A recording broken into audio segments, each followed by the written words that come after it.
Hi friends, I hope you're having a good day. It's kind of hot outside, so I thought I would come in and read another story. So our story today is The Elves and the Shoemaker. It's one of my favorites. I especially like the pictures. It's retold by Freya Littledale, and the pictures were done by Brinton Turkle. The Elves and the Shoemaker. There was once a good shoemaker who became very poor. You can tell they're poor. You see her patches on her apron. Yeah, they don't look very happy either. They don't have a lot of food. At last, he had only one piece of leather to make only one more pair of shoes. "Well," said the shoemaker to his wife, "I will cut the leather tonight and make the shoes in the morning."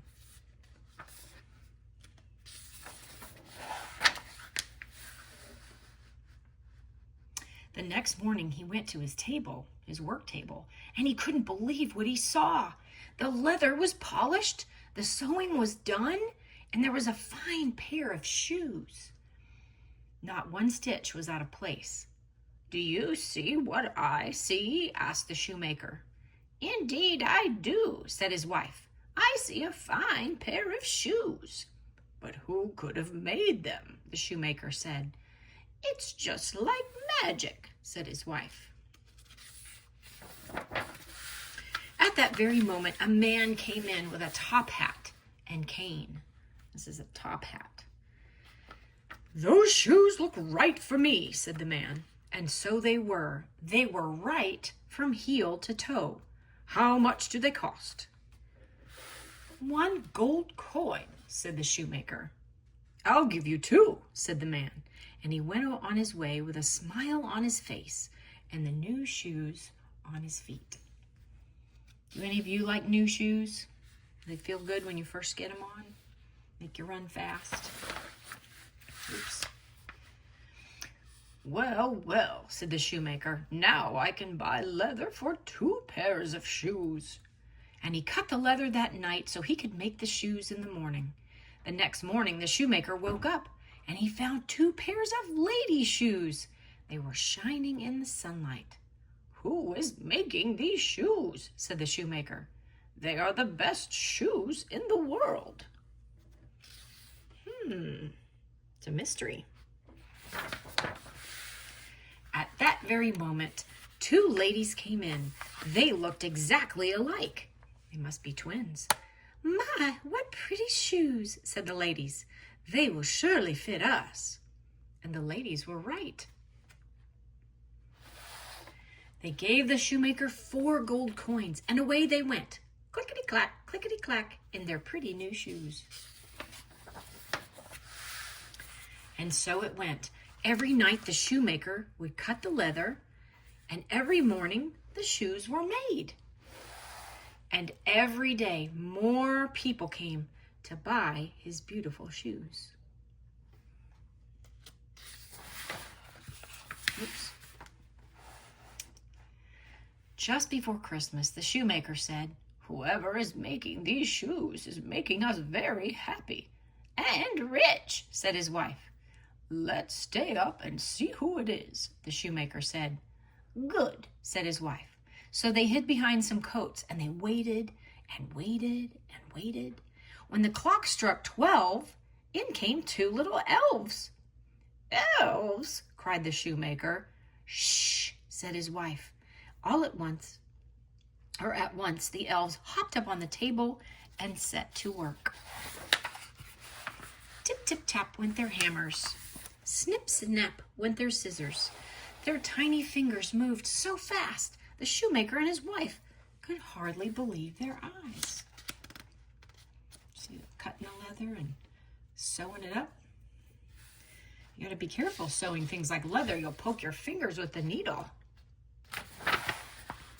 The elves sewed and they hammered, and they didn't stop until all the shoes were finished. There were little shoes and big ones. There were white ones and black ones and brown ones.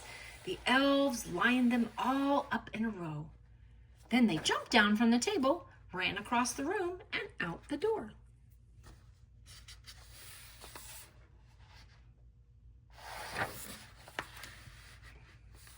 The next morning, the wife said, "The elves have made us very happy. I want to make them happy too. They need new clothes to keep them warm. So I'll make them pants and shirts and coats, and I'll knit them socks and hats. You can make them each a pair of shoes." "Yes, yes," said the shoemaker, and they went right to work. Someone does something kind for you, it's nice to do kind things in return, isn't it? On Christmas Eve, the shoemaker left no leather on the table. He left all the pretty gifts instead. What fun. Look at the small, small clothes. Then he and his wife hid behind the coats again to see what the elves would do. Christmas tree. When the clock struck 12, flatten that out. Ooh, there they are. When the clock struck 12, in came the elves ready to set to work. But when they looked at the table, they saw the fine clothes. They laughed and clapped their hands. "How happy they are," said the shoemaker's wife. "Shh," said her husband. You see him peeking out there?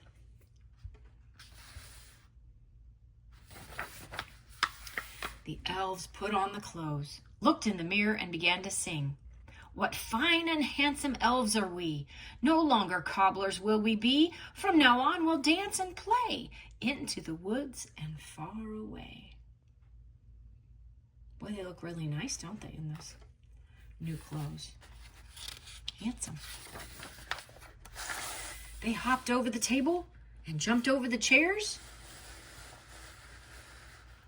They skipped all around the room and danced out the door and were never seen again. I wonder where they went. But from that night on, everything always went well for the good shoemaker and his wife. That's a good story. See, look, their clothes are different now, aren't they? And they've got, it looks like a turkey and some bread, even flowers on the table. And they're sitting up nice and straight. They're not sad and tired. That's nice. Sometimes we can do kind things just to be kind, not because somebody did something kind to us first. But it is nice when people are kind to each other. Thanks for listening.